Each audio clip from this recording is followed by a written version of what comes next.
आजकल देश में उत्सव का माहौल है।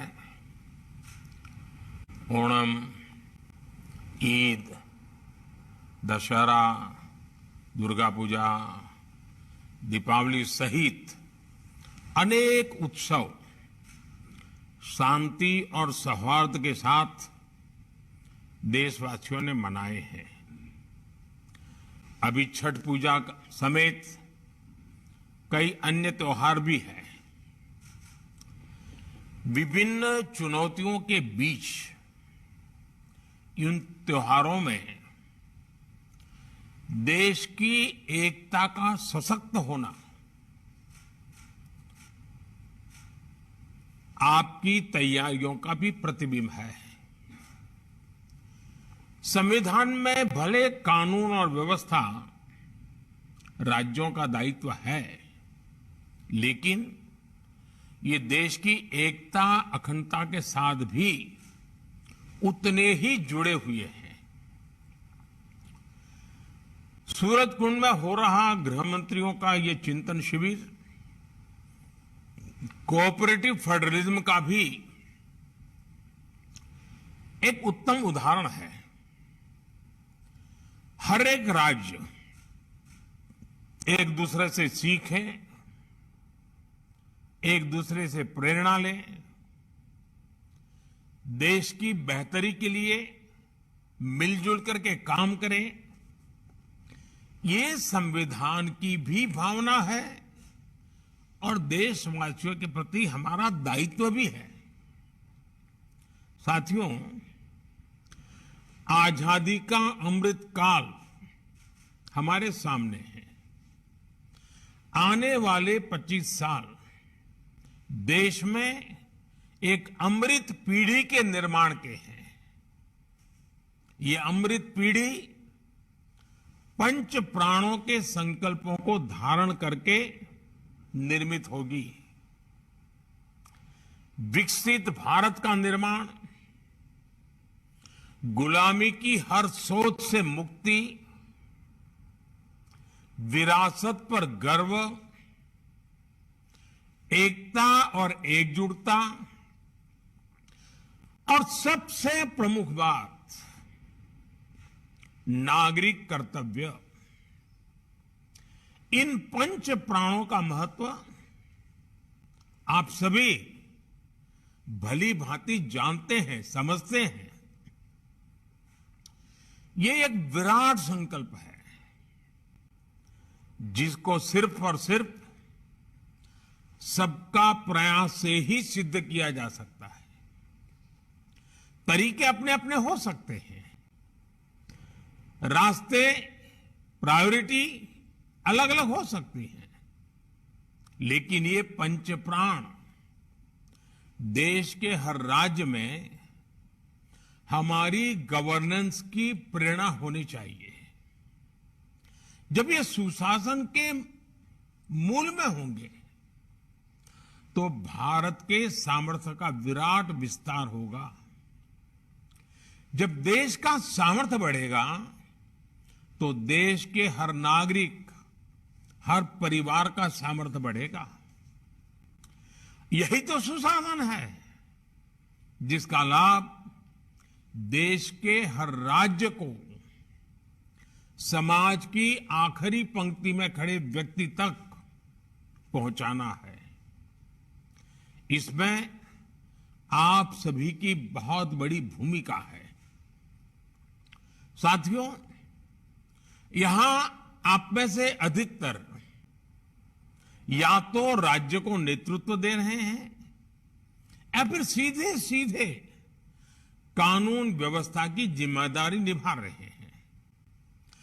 कानून व्यवस्था का सीधा संबंध राज्य के विकास से है। इसलिए राज्यों में विकास के लिए अनुकूल वातावरण बनाने में आप सभी के निर्णय और नीतियां और आपकी रीति ये बहुत अहम है। साथियों, कानून व्यवस्था के पूरे तंत्र का विश्वसनीय होना जनता के बीच उनका परसेप्शन क्या है, ये भी उतना ही महत्वपूर्ण है। आपने देखा है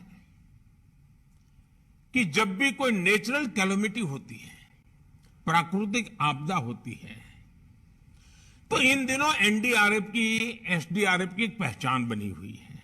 उनका यूनिफॉर्म, उस संकट के समय पहले पहुंच जाना, और इसके कारण देशवासियों के मन में इनके प्रति एक विश्वास बना है कि भाई ये आए हैं, चलिए संभल जाएगा, ये जो कह रहे हैं मानना चाहिए, इनकी बातें अगर स्वीकार करेंगे तो हमारा नुकसान कम होगा। और आप देखिए एनडीआरएफ में है कौन भाई, एसडीआरएफ में है कौन? आप ही के सब साथी हैं, सुरक्षा बलों के जवान ही हैं, लेकिन समाज में उनके प्रति बड़ी श्रद्धा बन गई है। आपदा के समय में जैसे ही एनडीआरएफ, एसडीआरएफ की टीम पहुंचती है, वैसे ही लोगों को संतोष होने लगता है कि अब एक्सपर्ट टीम पहुंच गई है, अब से अपना काम कर लेंगे। साथियों, अपराध वाली किसी भी जगह पर जैसे ही पुलिस पहुंचती है, लोगों में ये भाव आता है कि सरकार पहुंच गई। कोरोना काल में भी हमने देखा है कि किस तरह पुलिस की साख बेहतर हुई थी। पुलिस के लोग जरूरतमंदों की मदद कर रहे थे, जरूरी संसाधन जुटा रहे थे, अपने जिंदगी को दांव पे लगा रहे थे, यानी कर्तव्य परायणता में कोई कमी नहीं है।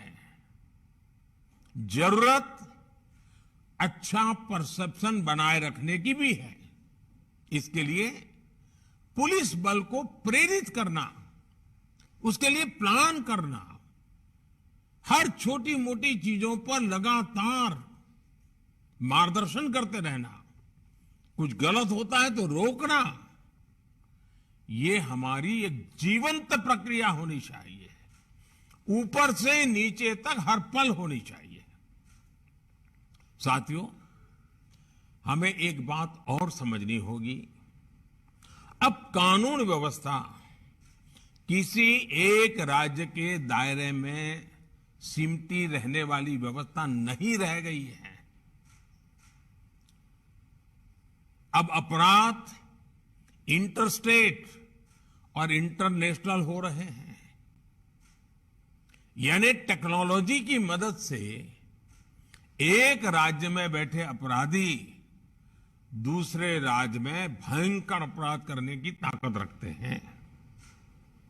देश की सीमा से बाहर बैठे अपराधी भी टेक्नोलॉजी का जमकर गलत इस्तेमाल कर रहे हैं। इसलिए हर राज्य की एजेंसियों का आपस में तालमेल, केंद्र और राज्य की एजेंसियों का आपस में तालमेल, ये बहुत जरूरी है।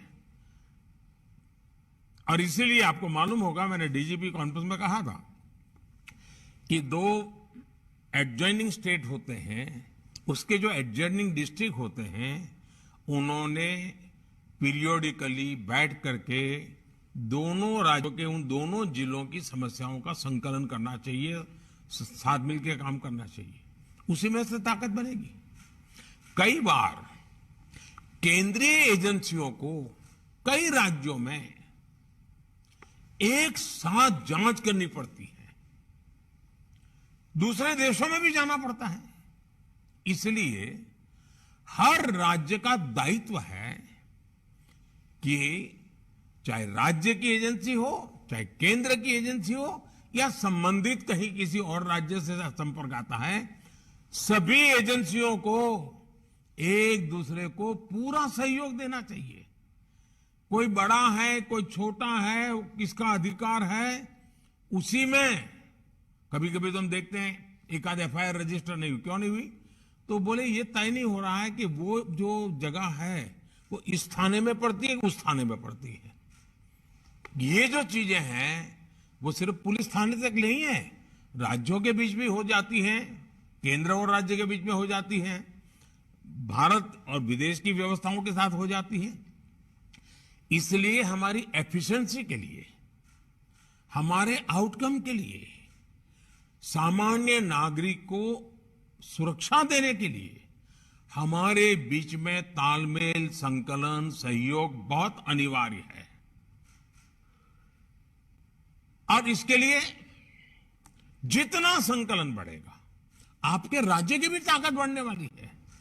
साथियों, साइबर क्राइम हो या फिर ड्रोन टेक्नोलॉजी का हथियारों और ड्रग्स तस्करी में उपयोग, इनके लिए हमें नई टेक्नोलॉजी पर काम करते रहना होगा। अब देखिए, हम 5G के युग में घुस गए हैं। तेजी से 5G पहुंचने वाला है। अब 5G के जितने लाभ हैं, इतनी ही जागरूकता भी जरूरी रहेगी। 5G से facial recognition technology, automatic number plate recognition technology, drone और सीसीटीवी जैसी टेक्नोलॉजी, परफॉर्मेंस में ये कई गुना सुधार होने वाला है। लेकिन हम जितनी तेजी से आगे बढ़ेंगे, जो क्राइम करने वाला वर्ल्ड है, उसका भी ग्लोबलाइजेशन हो चुका है, वो इंटरस्टेट हो चुका है, वो भी टेक्नोलॉजी में फॉरवर्ड हो चुके हैं।